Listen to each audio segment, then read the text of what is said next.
Islamic রাষ্ট্রে যেখানে খেলাফত কায়েম হয়ে গেছে, অমুসলিমরাও নিরাপত্তা নিয়ে বসবাস করতে পারবে। মুসলিম রাষ্ট্রকে জিজিয়া এবং কর দেওয়ার মাধ্যমে অমুসলিমরা পরিপূর্ণ নিরাপত্তা নিয়ে তাদের ধর্ম পালন করতে পারবে, কোনো অসুবিধা নাই।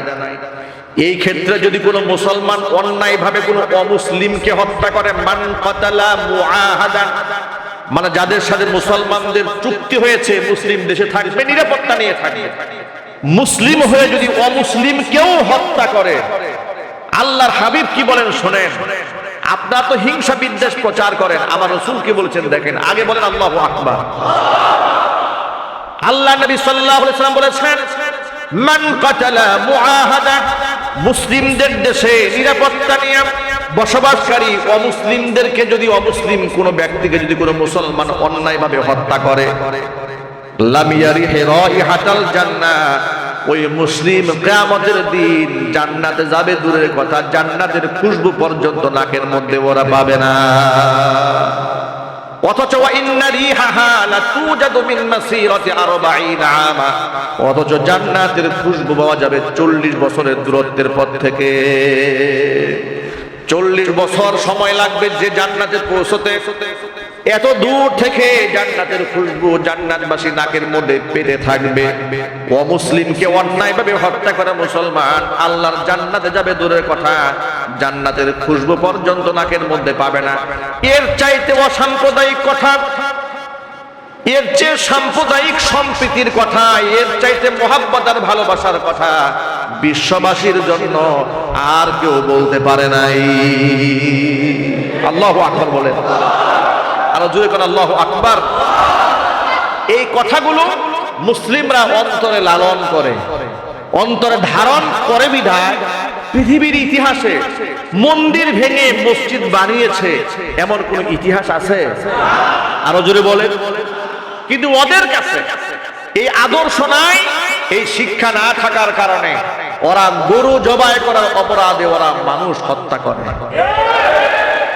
আমি অবাক হয়ে যাই, আমাদের দেশে ওদের ভাড়াটিয়া পাঁচাটা গোলাম বুদ্ধিজীবীরা আমাদেরকে সাম্প্রদায়িক সম্প্রীতির সবক দেন টেলিভিশনে বসে বসে। আমাদের আলেমদেরকে, দাড়ি এবং টুপিওয়ালাদেরকে অসাম্প্রদায়িক চেতনার সবক দেন। কখন দেয় শুনেন, যখন ওদের পূজা আসে, মুসলিমদেরকে পূজায় নেওয়ার জন্য যত প্রকার পলিসি আছে সব অবলম্বন করে। আমরা মুসলিমরা যখন, আলেমরা যখন মুসলিমদেরকে বাধা দেয় যে আপনি মুসলমান, অমুসলিমকে পৃথিবীর যে কোনো কাজে হেল্প করতে পারলেও আপনি তাদের ধর্মীয় কাজে, শিরকের কাজে আপনি মুসলমান হয়ে আপনি সেখানে পার্টিসিপেট করতে। আলহামদুলিল্লাহ আলহামদুলিল্লাহ নাহমাদুহু ওয়া নাস্তাঈনুহু ওয়া নাস্তাগফিরুহু ওয়া নাউযু বিল্লাহি মিন শুরুরি আনফুসিনা ওয়া মিন সাইয়্যাতি আ'মালিনা। মান ইয়াহদিহিল্লাহু ফালা মুদিল্লা লাহু ওয়া মান ইউদ্লিলহু ফালা হাদিয়া লাহু। ونشهد أن لا إله إلا الله وحده لا شريك له ونشهد أن سيدنا ونبينا وحبيبنا وشفيعنا ومولانا محمدا عبده ورسوله الذي أرسله بالحق بشيرا ونذيرا وداعيا إلى الله بإذنه وسراجا منيرا. أما بعد فأعوذ بالله من الشيطان الرجيم. بسم الله الرحمن الرحيم. إن الله وملائكته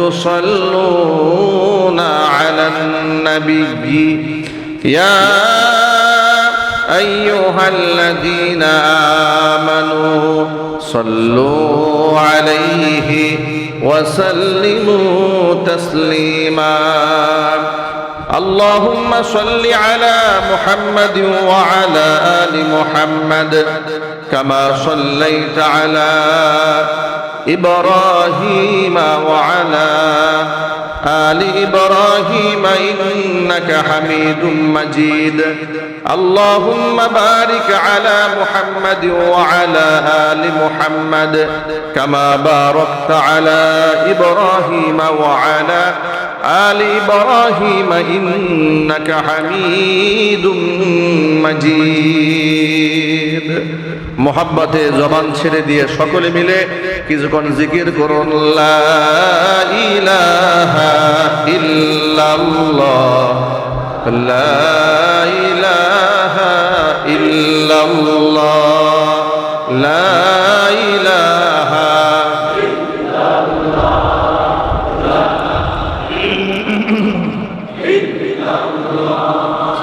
لا إله إلا الله لا إله إلا الله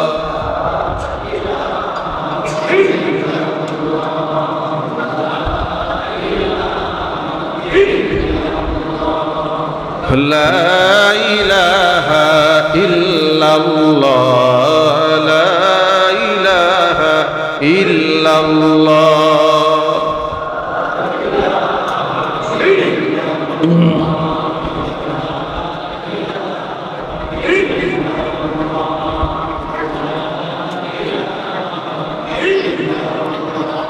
لا إله إلا الله محمد رسول الله সাল্লাল্লাহু আলাইহি ওয়াসাল্লাম। ঐতিহ্যবাহী গাজীপুর জেলার অন্তর্গত গাজীপুর সিটি কর্পোরেশনের 32 নং ওয়ার্ডের খানপাড়া জুবাইদা খানম মদিনাতুন নূর মাদ্রাসার হিফজ সমাপনী ছাত্রদের পাগড়ি প্রদান উপলক্ষে আজকের বার্ষিক ওয়াজ ও দোয়া মাহফিলের শেষ অধিবেশনের সম্মানিত সভাপতি সাহেব, আমন্ত্রিত হাজারাত উলামায়ে কেরাম, মুরব্বিয়ানে ইজম, অত্র এলাকা এবং পার্শ্ববর্তী এলাকার বিভিন্ন প্রান্ত থেকে ছুটে আসা দিন দরদি ইমানদার পরহেজগার মুত্তাকি মুসলিম ভাইয়েরা, পর্দার অন্তরালে অবস্থানরত আমাদের সকলের শ্রদ্ধা ভাজন পর্দানিশীন মা এবং বোনেরা, মহান আল্লাহ রাব্বুল আলামিনের দরবারে আলিশানে লাখো কোটি শুকরিয়া আদায় করছি। আজকে এমন প্রতিকূল পরিবেশ থাকার পরেও আল্লাহ রাব্বুল আলামিন আমাদেরকে যেখানে প্রোগ্রাম হওয়ার কথা ছিল রাস্তার উপরে, তার থেকেও উত্তম জায়গা আল্লাহর ঘরে এনে কোরআন সুন্নাহ থেকে কথা বলার শোনার সুযোগ করে দিয়েছেন। এজন্য আপনারা খুশি না বেজার? কম না বেশি? উচ্ছ্বসিত কণ্ঠে খুশি মনে মন প্রাণ উজাড় করে আল্লাহ পাকের শেখানো ভাষায় শুকরিয়া আদায় করছি। জবান ছেড়ে দিয়ে সকলে একযোগে বলছি আলহামদুলিল্লাহ। রব্বানা লাকাল হামদ হামদান কাসীরা طيبا مباركا فيه ربنا لك الحمد كما ينبغي لجلال وجهك وعظيم سلطانك। আল্লাহ রাব্বুল আলামিন আজকের ওয়াজ মাহফিলকে কবুল করুন, এই মসজিদকে আল্লাহ তাআলা কিয়ামত পর্যন্ত কবুল করুন, মাদ্রাসাকে আল্লাহ তাআলা কবুল করুন। যে ছেলেরা মাথায় পাগড়ি পেয়েছে, এই কোরআনের নূর অন্তরে ধারণ করেছে, কোরআনের বদৌলতে আল্লাহ পাক দুনিয়া এবং আখিরাতে তাদেরকে আরো অনেক অনেক অনেক বেশি সম্মানিত করুন। যাদের শ্রম এবং ঘাম তাদের পেছনে আছে, যাদের অবদান আছে তাদের পেছনে, আল্লাহ রাব্বুল আলামিন তাদেরকে মাফ করে দেন। অত্র এলাকার সমস্ত মুর্দেগানের কবরে আযাব আল্লাহ পাক কিয়ামত পর্যন্ত বন্ধ করে দিন। কাল হাসরের কঠিন ময়দানে আল্লাহ পাক যেন আজকের এই আলোচনা আমাদের সকলের নাজাতের জারিয়া হিসেবে কবুল করেন। আমরা যে কত বড় সৌভাগ্যবান। আমি মাঝে মাঝে চিন্তা করি, আল্লাহ পাকের নিয়ামতের শুকরিয়া আদায় করতে গিয়ে আমরা গোটা উম্মতে মুহাম্মদী যদি সিজদায় পড়ে থাকি, তো আল্লাহ পাকের যে নিয়ামত আমাদেরকে দান করেছেন সেই নিয়ামতের শুকরিয়া আদায় করে আমরা শেষ করতে পারবো না। ঠিক কিনা বলেন? এত নিয়ামত আল্লাহ পাক আমাদেরকে দান করেছেন। আল্লাহর দেওয়া নিয়ামত রাজির মধ্যে সর্বশ্রেষ্ঠ দুটো নিয়ামত আল্লাহ পাক আমাদেরকে এত অসাধারণভাবে দান করেছেন। আল্লাহ পাক নিজে সেই নিয়ামত নিয়ে আমাদেরকে খুশি হয়ে যেতে বলেছেন। আগে বলেন সুবহানাল্লাহ। কোরআনের ভাষায় আল্লাহ বলছেন, কুল, হে রাসূল আপনি বলুন, বিফাদলিল্লাহি ওয়া বিরহমাতিহি ফাবিযালিকা ফালইফরাহু হুয়া খায়রুম মিম্মা ইয়াজমাউন।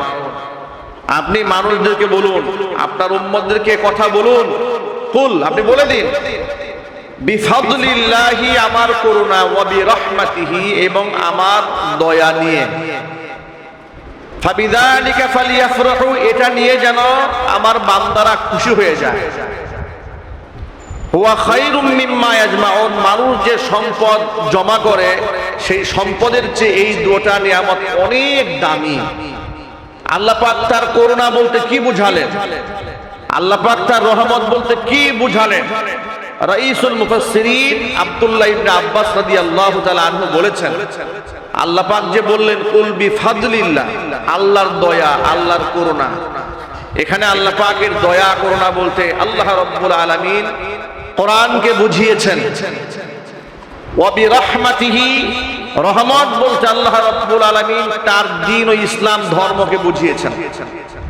আরেকটি তাফসীরের মধ্যে এসেছে বিফাদলিল্লাহ মানে আল্লাহ পাকের কোরআন নিয়ে মানুষ যেন সন্তুষ্ট হয়ে যায় যে আমি ওদেরকে কোরআন দিয়েছি, আর ওয়া বিরহমাতিহি আমার রাসূলকে নিয়ে মানুষ যেন খুশি হয়ে যায় তার রহমত স্বরূপ এই কোরআনের ব্যাখ্যা করার জন্য আমার রাসূলকে তাদেরকে উপহার দিয়েছি। কোরআন কি করে বড় নিয়ামত, আল্লাহর নবী সাল্লাল্লাহু আলাইহি ওয়াসাল্লাম কি করে এত বড় নিয়ামত হলেন। আজকে বর্তমান প্রেক্ষাপট অনুযায়ী এই কথাটি আমাকে বুক ফুলিয়ে মাথা উঁচিয়ে বলতে ইচ্ছে করে, যেহেতু বক্তব্য রেকর্ড হচ্ছে, অসংখ্য ক্যামেরা মিডিয়া পার্সনরা এসেছেন। আলহামদুলিল্লাহ এই বক্তব্য রেকর্ড হওয়া মাত্র আমার বক্তব্য যেহেতু সমস্ত মিডিয়ার জন্য ওপেন টু অল, উন্মুক্ত, আমি কোনো রেস্ট্রিকশন দিয়ে রাখিনি, কারণ আমি ইউটিউব ব্যবসা করি না যে আমার বক্তব্য শুধুমাত্র আমি একা বিক্রি করে পয়সা ইনকাম করব, এই কাজ আমি করি না। আমরা চাই কোরআনের এই দাওয়াতের মিশন যিনি যেখান থেকে যেভাবে পারেন তিনি যেন পৌঁছে দেন। ফালিয়ুবাল্লিগুশ শাহিদুল গায়বা, উপস্থিত ব্যক্তি অনুপস্থিত ব্যক্তির কাছে দাওয়াত পৌঁছে দিন। একটা আলেমের এর থেকে বড় দরদ আর কিছুই হতে পারে না। ঠিক কিনা বলেন? দেখুন কোরআন কি করে এত বড় রহমত হলো, এত বড় নিয়ামত হলো। আল্লাহর নবী সাল্লাল্লাহু আলাইহি ওয়াসাল্লাম এত বড় নিয়ামত হলেন কি করে? আমি আমার ভাষায় বলি, দল মত ধর্ম বর্ণ নির্বিশেষে পৃথিবীতে আল্লাহ পাক যাদেরকে জ্ঞান দান করেছেন, ইলম দান করেছেন, বিবেক দান করেছেন, শিক্ষা দিয়েছেন, ওই সমস্ত ব্যক্তিরা যদি ইনসাফ ভিত্তিক আসাবিয়াতের ঊর্ধ্বে ওঠে, আল্লাহর কোরআনের দিকে গভীরভাবে মনোনিবেশ করে, এই কোরআন তাদেরকে সমস্ত গুমরাহির চাদর থেকে দূরে সরাই দিয়া আল্লাহ পাকের কোরআন তাকে জান্নাত পর্যন্ত পৌঁছে দেবে। দুনিয়াতেও সে সুসভ্য হবে, সম্ভ্রান্ত হবে। কোরআনের অনুসারী কোনোদিন অশ্লীল ভাষী হয় না, কোরআনের অনুসারী কখনো সন্ত্রাস হয় না, গুন্ডা হয় না, মাস্তানা হয় না। কারণ পৃথিবীতে যত অনাচার আছে, দুরাচার আছে, সমস্ত অনাচার দুরসন নিরসন করার জন্য আল্লাহ পাক কোরআন দান করেছেন। জোরে বলেন সুবহানাল্লাহ। যেমন আল্লাহ রাব্বুল আমিন কোরআন মাজিদের মধ্যে বলেছেন, আলিফ লাম রা, কিতাবুন আনজালনাহু ইলাইকা লিতুখরিজান নাসা মিনাজ-যুলুমাতি ইলান-নূর। এমন একটা কিতাব নবী আপনার উপর নাযিল করেছি, কিতাবুন আনজালনাহু ইলাইকা লিতুখরিজান নাসা মিনাজ যুলুমাতি ইলান নূর, যাতে করে এই কোরআন দিয়ে আপনি মানুষদেরকে অন্ধকার থেকে আলোর পথে বের করে নিয়ে আসতে পারেন। জোরে জোরে বলেন সুবহানাল্লাহ। পৃথিবীতে কোনো ব্যক্তি যদি কোরআন মানে, আল্লাহর কসম সেই ব্যক্তি সন্ত্রাস হতে পারবে না। যদি কোরআন বিশ্বাস করে সে মাদক সেবী হতে পারবে না, সে ধর্ষক হতে পারবে না, খুনি হতে পারবে না, মানুষকে আঘাত করতে পারবে না। কোরআন যে কত অনন্য অসাধারণ কিতাব দেখেন। সব সময় আমরা বলি ইসলাম যদি, কোরআন যদি সমাজে প্রতিষ্ঠা লাভ করে, পৃথিবীর সর্বস্তরের মানুষ নিরাপত্তার চাদরের মধ্যে ঢাকা পড়ে যাবে। কোরআন সব স্তরের মানুষকে নিরাপত্তা প্রদান করবে। চিৎকার দিয়ে এখন আল্লাহু আকবার। আজকে দেখুন আমাদের পার্শ্ববর্তী দেশ ভারতে, সেখানে কোরআনের অবমাননা হয়, আল্লাহর নবী সাল্লাল্লাহু আলাইহি ওয়াসাল্লামের অবমাননা হয়। কথা বলেন না, ঠিক কিনা বলেন? বর্তমানে ভারতের এক ধর্মগুরু, কথাটা খুব মনোযোগ সহকারে শুনবেন, কথা রেকর্ড হচ্ছে, ইউটিউবার ভাইরা আমার এই বক্তব্য কাট করে বিশেষভাবে প্রচার করবে। বর্তমানে আমাদের পার্শ্ববর্তী দেশ ভারত, এই ভারতের এক ধর্মগুরু সে মুহাম্মদ সাল্লাল্লাহু আলাইহি ওয়াসাল্লামকে নিয়ে বাজে মন্তব্য করেছে, ব্যঙ্গ করেছে। আবার সেই ব্যঙ্গোক্তিকে সেখানকার রাষ্ট্রের দায়িত্বশীল এক বিজেপি নেতা সমর্থন দিয়েছে। এত আস্তে নাউজুবিল্লাহ বললেন। দেখুন ওদের ধর্মগুরু যে বই পড়ে ধর্ম শিখেছে, সেই বই আর তাদের ধর্মীয় গ্রন্থ তাদের ধর্মগুরুকে সভ্য এবং ভদ্র বানাতে পারে নাই। যদি সভ্য আর ভদ্র বানাতে পারত, আল্লাহ নবী সাল্লাল্লাহু আলাইহি সাল্লামকে নিয়ে কটূক্তি সে কি করে করলো? সে যে মানুষ হয়ে থাকে। মাইকেল ছাঁচ একজন খ্রিস্টান ধর্মাবলম্বী হওয়ার পরেও দ্য 100 বই রচনা করেছিল, পৃথিবীর 100 শ্রেষ্ঠ মনীষীদের নাম বইয়ের মধ্যে তালিকাভুক্ত করেছিল। পৃথিবীর শ্রেষ্ঠ শ্রেষ্ঠ ডক্টর গবেষকদেরকে সমন্বয় করে এই বই রচনা করে পৃথিবীর শ্রেষ্ঠ মানুষের তালিকায় একজন খ্রিস্টান মানুষ বই লিখেছে। 100 শ্রেষ্ঠ মনীষীদের কাতারে সর্বপ্রথম মুহাম্মদ সাল্লাল্লাহু আলাইহি ওয়াসাল্লামের নাম লিখেছে। তাকে জিজ্ঞেস করা হয়েছিল, আপনি খ্রিস্টান, আপনি ঈসাই ধর্মের মানুষ হয়ে আপনি ইসলাম ধর্মের প্রধানকে, নবীকে আপনি প্রথমে নাম লিখলেন কেন? আপনার নবীকে পেছনে ফেললেন কেন? তিনি বললেন, আমার নবীর নাম আমি 6 নম্বরে দিয়েছি, এই জন্য আমি পৃথিবীর সমস্ত নবীদের জীবনী স্টাডি করেছি। যদিও আমি মুসলিম নই, আমি খ্রিস্টান ধর্মাবলম্বী, কিন্তু আমি মুহাম্মদ সাল্লাল্লাহু আলাইহি ওয়াসাল্লামের গোটা জীবনী পড়ে আমি এই উপলব্ধিতে উপনীত হয়েছি, পৃথিবীতে তার চাইতে শ্রেষ্ঠ মানুষ আর তার চেয়ে মহামানব আর একটাও হতে পারে। এমন একজন মহামানবকে নিয়ে তোমরা ব্যঙ্গ করো। যে নবী আমাদেরকে কি শিখিয়েছেন লক্ষ্য করেন। আল্লাহ নবী সাল্লাল্লাহু আলাইহি ওয়াসাল্লাম আমাদের শিখালেন, মান কাতালা মুআহাদান লাম ইয়ারিহ রাইহাতাল জান্নাতি ইয়াওমাল কিয়ামাহ ওয়া ইন্না রিহাহা লাতুজাদু মিন মাসিরাতি 40 আমা। ইসলামিক রাষ্ট্রে যেখানে খেলাফত কায়েম হয়ে গেছে, অমুসলিমরাও নিরাপত্তা নিয়ে বসবাস করতে পারবে। মুসলিম রাষ্ট্রকে জিজিয়া এবং কর দেওয়ার মাধ্যমে অমুসলিমরা পরিপূর্ণ নিরাপত্তা নিয়ে তাদের ধর্ম পালন করতে পারবে, কোনো অসুবিধা নাই।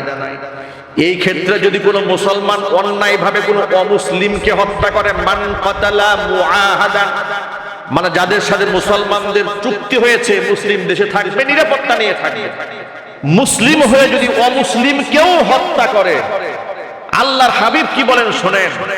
আপনারা তো হিংসা বিদ্বেষ প্রচার করেন, আমার রাসূল কি বলেছেন দেখেন, আগে বলেন আল্লাহু আকবার। আল্লাহ নবী সাল্লাল্লাহু আলাইহি ওয়াসাল্লাম বলেছেন, মান কাতালা মুআহাদা, মুসলিমদের দেশে নিরাপত্তা নিয়ে বসবাসকারী অমুসলিমদেরকে যদি অমুসলিম কোনো ব্যক্তিকে যদি কোনো মুসলমান অন্যায়ভাবে হত্যা করে, লাম ইয়ারিহি রাইহাতাল জান্নাহ, ওই মুসলিম কিয়ামতের দিন জান্নাতে যাবে দূরের কথা, জান্নাতের খুশবু পর্যন্ত নাকের মধ্যে ওরা পাবে না। অথচ ইন্না রিহাহা লাতুজাদু মিন মাসিরাতি 40 আমা, অথচ জান্নাতের খুশবু পাওয়া যাবে 40 বছরের দূরত্বের পথ থেকে। 40 বছর সময় লাগবে যে জান্নাতে পৌঁছতে। এত দূর থেকে জান্নাতের খুশবু জান্নাতবাসী নাকের মধ্যে পেতে থাকবে। অমুসলিমকে অন্যায়ভাবে হত্যা করা মুসলমান আল্লাহর জান্নাতে যাবে দূরের কথা, জান্নাতের খুশবু পর্যন্ত নাকের মধ্যে পাবে না। এর চাইতে অসাম্প্রদায়িক কথা, এর চেয়ে সাম্প্রদায়িক সম্প্রীতির কথা, এর চাইতে মহাব্বত আর ভালোবাসার কথা বিশ্ববাসীর জন্য আর কেউ বলতে পারে নাই। আল্লাহু আকবার বলেন, আরো জোরে করে আল্লাহু আকবার। এই কথাগুলো মুসলিমরা অন্তরে লালন করে, অন্তরে ধারণ করে বিধায় পৃথিবীর ইতিহাসে মন্দির ভেঙে মসজিদ বানিয়েছে এমন কোন ইতিহাস আছে? আরো জোরে বলেন। কিন্তু ওদের কাছে এই আদর্শ নাই, এই শিক্ষা না থাকার কারণে ওরা গরু জবাই করার অপরাধে ওরা মানুষ হত্যা করে। আমি অবাক হয়ে যাই, আমাদের দেশে ওদের ভাড়াটিয়া পাঁচাটা গোলাম বুদ্ধিজীবীরা আমাদেরকে সাম্প্রদায়িক সম্প্রীতির সবক দেন টেলিভিশনে বসে বসে। আমাদের আলেমদেরকে, দাড়ি এবং টুপিওয়ালাদেরকে অসাম্প্রদায়িক চেতনার সবক দেন। কখন দেয় শুনেন, যখন ওদের পূজা আসে, মুসলিমদেরকে পূজায় নেওয়ার জন্য যত প্রকার পলিসি আছে সব অবলম্বন করে। আমরা মুসলিমরা যখন, আলেমরা যখন মুসলিমদেরকে বাধা দেয় যে আপনি মুসলমান, অমুসলিমকে পৃথিবীর যে কোনো কাজে হেল্প করতে পারলেও আপনি তাদের ধর্মীয় কাজে, শিরকের কাজে আপনি মুসলমান হয়ে আপনি সেখানে পার্টিসিপেট করতে পারেন না, অংশগ্রহণ করতে পারেন না, আপনার জন্য সুযোগ নাই। এ কথা বললে ওরা আমাদেরকে বলে এরা হচ্ছে সাম্প্রদায়িক হুজুর, সাম্প্রদায়িকতা ছড়িয়ে দিতে চায়, অসাম্প্রদায়িক চেতনা এরা লালন করে না। আমরা ওদেরকে স্পষ্ট ভাবে বলি যে তোমরা যে কতটা অসাম্প্রদায়িক আর সাম্প্রদায়িক চেতনা কতটা এই দেশের মধ্যে ছড়াও সে তো আমরা সব সময় দেখতে পাই। তোমাদের অবস্থা তো আমরা সব সময় দেখি। ভারতের পা চাটতে চাটতে তোমাদের জিহ্বা পাতলা হয়ে গেছে। গরু জবাই করার অপরাধে যখন মুসলিমদেরকে হত্যা করে বাংলাদেশের টেলিভিশন টক শোতে বসে জীবনে তোমরা কোনোদিন প্রতিবাদ করো নাই। অন দা রেকর্ড এখন এই মুহূর্তে আমি আপনাদেরকে দেখাতে পারবো, দাড়ি ধরে সেখানকার উগ্র হিন্দুত্ববাদী বিজেপি সদস্যরা মুসলিমদেরকে বলছে জয় শ্রীরাম বল, না হয় কল্লা উড়াই দেব। এমনকি মুসলিমদেরকে ধরে ধরে পিটাচ্ছে। এই ঘটনাগুলো ভারতবর্ষে অ্যাভেলেবেল আছে না নাই? আরো জোরে বলেন। এটা নিয়ে বাংলাদেশের ভারত প্রেমী ওই সমস্ত তথাকথিত কলা বুদ্ধিজীবী শাহবাগী নাস্তিক বেঈমানরা কোনদিন প্রতিবাদ করেছে? চিৎকার দিয়ে বলুন করেছে? যখন ফরিদপুরে বোয়ালমারিতে গত বছর হিন্দুদের পূজা উৎসবে হামলা হয়েছে, মন্দিরে হামলা হয়েছে, এই মিথ্যা প্রপাগান্ডা ছড়িয়ে শ্রমিক দুই ভাইকে, মুসলিমদেরকে অন্যায়ভাবে পিটিয়ে যে হত্যা করা হলো, হিন্দুরা হত্যা করেছে, সেখানকার চেয়ারম্যান জড়িত ছিল। মুসলিমদেরকে হত্যা করা হয়েছে, এরপরে এই বাংলাদেশের কোন বুদ্ধিজীবী সেই মুসলিম হত্যার বিচার চেয়েছে? চিৎকার দিয়ে বলুন চেয়েছে? চায় নাই। ব্রাহ্মণবাড়িয়া নাসিরনগরে মন্দিরে হামলা হয়েছিল তৎকালীন যুগে স্বৈরাচারীর আমলে। সেই সময় স্বরাষ্ট্রমন্ত্রী বলেছিল একেবারে দলবল নিয়ে সেখানে চলে গেছে। কেন? মূর্তি ভাঙ্গা হয়েছে, বিরাট অন্যায় করা হয়েছে। আল্লাহর কসম, যারা মূর্তি ভেঙেছে এটা সেই ইসলামের শিক্ষা সে পায় নাই।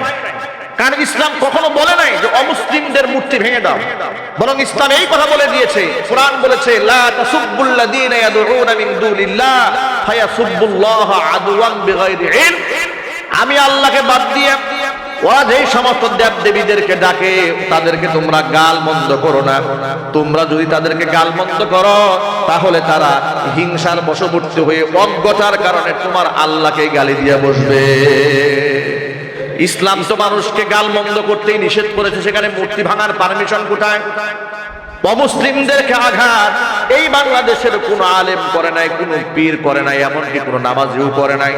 বরং ভালো করে তথ্য তালাশ করে দেখা গেছে নিজেরা মন্দির ভেঙে মুসলমানদের গায়ের উপরে বদনাম চড়ায় দেওয়ার জন্য তারা নিজেরা চক্রান্ত চালিয়েছে।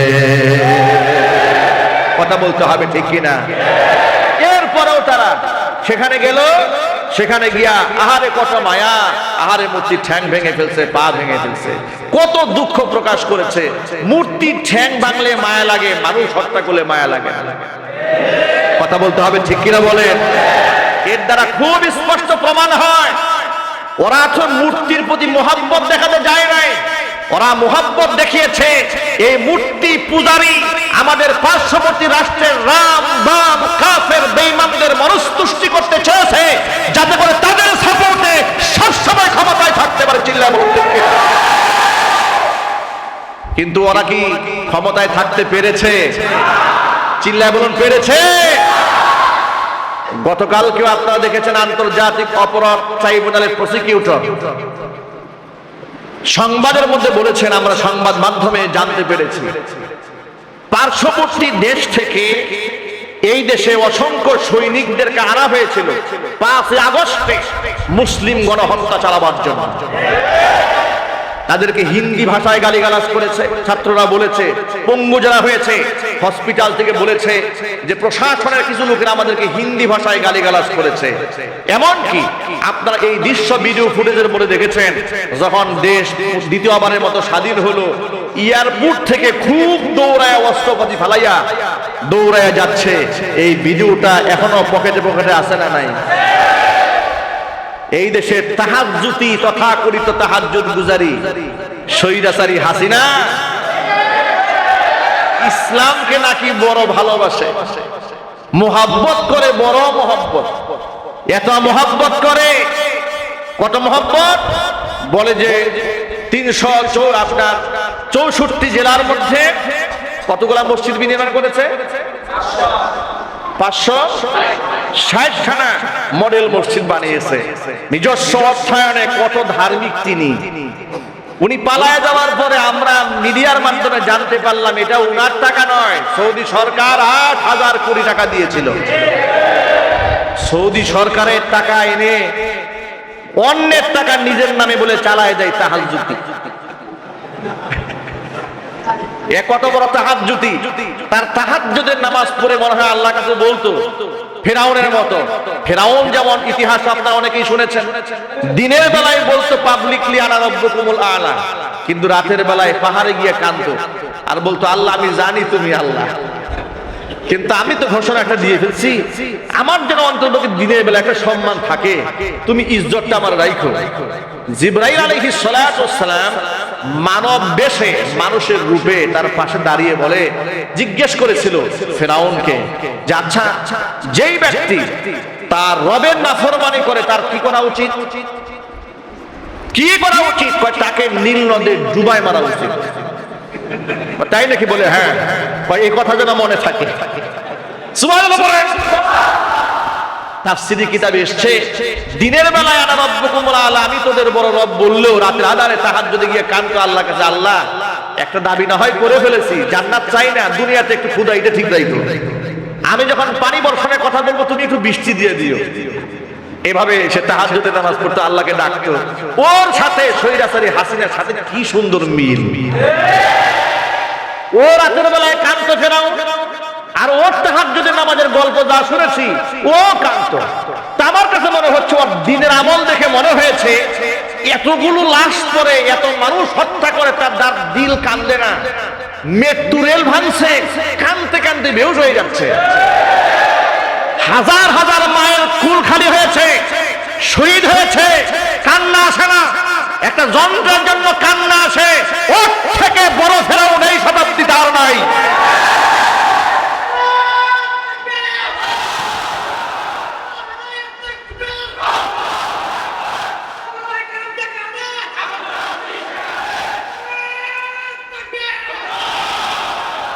এই স্বৈরাচারীর আমলে রাম বাম নাস্তিক বেঈমানেরা যে আস্ফালন করেছিল বাংলাদেশে, রাষ্ট্র দ্বিতীয়বারের মতো আল্লাহ পাক স্বাধীন করে দিয়েছেন। এই বাংলার মাটিতে আমরা হিন্দুত্ববাদী, এমনকি রাম এবং বাম, নাস্তিক এবং বেঈমান, কোরআন সুন্নাহ বিরোধী কোন প্রকার কর্মকাণ্ড এই জমিনে আর আমরা কোরআন সুন্নাহ বিরোধী আইন, আমল, কার্যক্রম এই বাংলাদেশে বাস্তবায়ন হতে দেব না। ইনশাআল্লাহ বলেন, বলেন ইনশাআল্লাহ। এই হাসিনার আমলে শিক্ষামন্ত্রী যাকে বানানো হলো নওফেল, এই নওফেল হচ্ছে সেই নওফেল যেই ব্যক্তি হিন্দুদের পূজা অনুষ্ঠানে গিয়া বলে রামা রামা কৃষ্ণা কৃষ্ণা, মুসলমানের সন্তান হয়ে রামা রামা কৃষ্ণা কৃষ্ণা স্লোগান দেয়। এমনকি সে এও বলে যে রামা রামা কৃষ্ণা কৃষ্ণা বললে কি ইমান নষ্ট হয়ে যাবে নাকি, ইসলাম কি এত ফুলবো নাকি, এটা বললেই নষ্ট হয়ে যাবে। দেখেছেন কত বড় মুফতি আজম পায়খানা করে পানি নেয় না, ফতোয়া দিয়ে বসে আছে। কথা বলতে হবে ঠিক কিনা? এমন একজন ব্যক্তিকে বানানো হলো শিক্ষামন্ত্রী। এরপরে কি হলো, শিক্ষাঙ্গন থেকে ধর্মকে কি করে বাদ দেওয়া যায় পরিকল্পনা আটা হলো।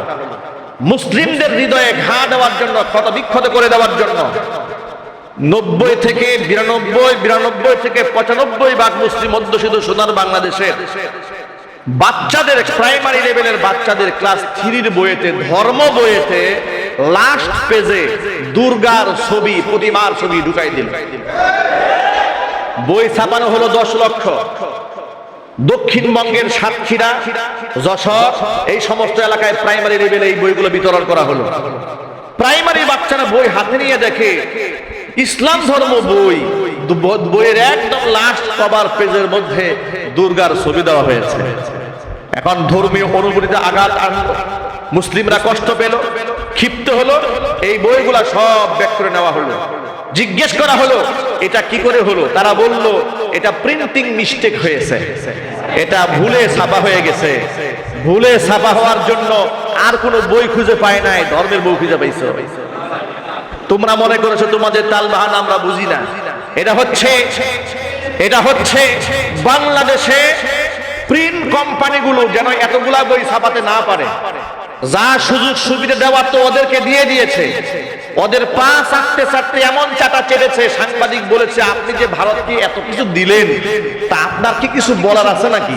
সে বলল আমি ভারতকে যা দিয়েছি ভারত কোনোদিন ভুলতে পারবে না। আসলেই তো ভুলতে পারবে না। আমি বলি এই শয়তানটাকে দেশে এনে রিমান্ডে নেওয়া দরকার। আসলে সে কি কি দিয়েছে এটা একটু বিস্তারিত তার কাছে শোনা দরকার, যে আসলে আপনি এমন কি কি দিয়েছেন যে কোনোদিন ভারত বলতে পারবে না। আপনি তো সব দিয়ে দিয়েছেন, দেহ, মন, প্রাণ, আত্মা, দেশ, এদেশের মাস সব দিয়েছেন। কথা বলেন ঠিক কিনা বলেন? এরপরেও কি তারা আপনাকে বাঁচাতে পেরেছে? না, বাঁচাতে পারবে না। মনে রাখবেন, স্বৈরাচারীদের পতন হয় নিকৃষ্ট পতন। আপনার পতন হয়েছে, আপনি আলেম আমাদেরকে গ্রেফতার করেছেন।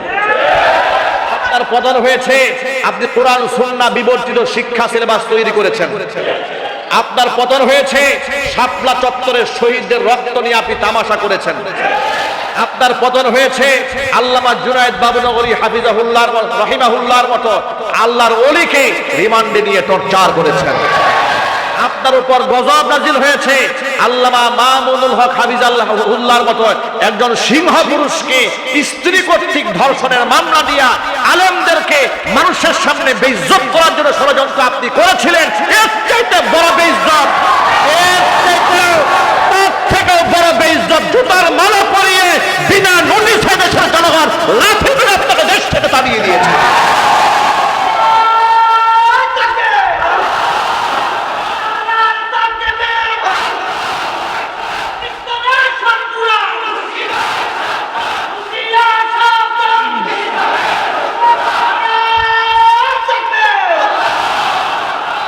প্রিয় ভাইরা, মনে রাখবেন, নওফেল হিন্দুত্ববাদী দালালরা বিদায় হয়েছে, কিন্তু ওদের প্রেতাত্মারা এখনো বাংলাদেশে আছে।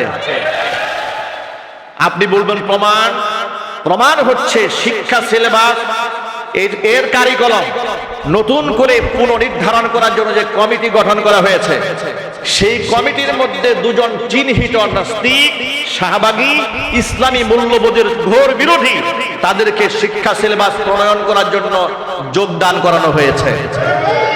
অন্তর্বর্তীকালীন সরকারকে বলবো, রক্ত ঘাম অজস্র মানুষের জীবনের বিনিময়ে দ্বিতীয়বারের মতো স্বাধীনতা আমরা অর্জন করেছি। স্বৈরাচারী হাসিনার পেছনে 90% মুসলমানরা এমনি দাঁড়ায় নাই, ইসলাম বিরোধী কুকর্মের কারণে দাঁড়িয়েছিল, ইসলাম বিরোধী কর্মকাণ্ডের জন্য দাঁড়িয়েছিল। অন্তর্বর্তীকালীন সরকারকে আমরা শ্রদ্ধার সাথে বলছি, আমরাই তো আপনাদের সহযোদ্ধা ছিলাম। কথা বলেন ঠিক কিনা বলেন?